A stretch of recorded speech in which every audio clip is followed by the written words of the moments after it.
Hi friends, welcome to our channel. இன்றைக்கி நம்ம பார்க்க போகிறது ஆம்லா ஜூஸ், அதாவது பெரிய நெல்லிக்காய் ஜூஸ். வாங்க எப்படி செய்யுதுன்னு பார்க்கலாம். நான் இன்றைக்கி ஒரு 5 பெரிய நெல்லிக்காய் எடுத்துக்கிட்டேங்க. ஒரு கொத்து கருவேப்பிலை, 1 டேபிள் ஸ்பூன் சீரகம், 1/2 டேபிள் ஸ்பூன் மிளகு, 1 டேபிள் ஸ்பூன் உப்பு. பெரிய நெல்லிக்காவை இந்த மாதிரி குட்டி குட்டியாக கட் பண்ணி மிக்சியில் எடுத்து வச்சுட்டேங்க. விதையை எடுத்துடணும்.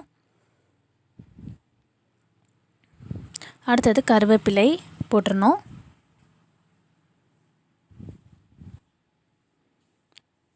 அடுத்தது சீரகம், மிளகு, உப்பு எல்லாத்தையுமே ஆட் பண்ணிக்கோங்க. அதோட அப்புறம் ஒரு சொம்பு தண்ணி ஊற்றி நல்லா மிக்சியில் போட்டு அரைச்சிக்கோங்க.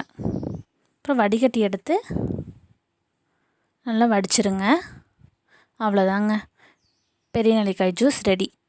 இது உடம்புக்கு ரொம்ப சத்துங்க. சுகர் பேஷண்ட்டுக்கு ரொம்ப நல்லது. முடி கொட்டவங்களுக்கு முடி கொட்டாது. டெய்லி ஒரு கிளாஸ் குடிச்சிங்கன்னா எதிர்ப்பு சக்தி நம்மளுக்கு கிடைக்கும். விட்டமின் சி நிறையா இருக்குது. ப்ளட் லெவல் இன்க்ரீஸ் ஆகும். எனக்கு செஞ்சு பார்த்துட்டு கமெண்ட் பண்ணுங்கள், லைக் பண்ணுங்கள், ஷேர் பண்ணுங்கள், சப்ஸ்கிரைப் பண்ணுங்கள். மறக்காமல் பெல் ஐக்கான் கிளிக் பண்ணுங்கள். பாய். நெக்ஸ்ட் வீடியோவில் பார்க்கலாம்.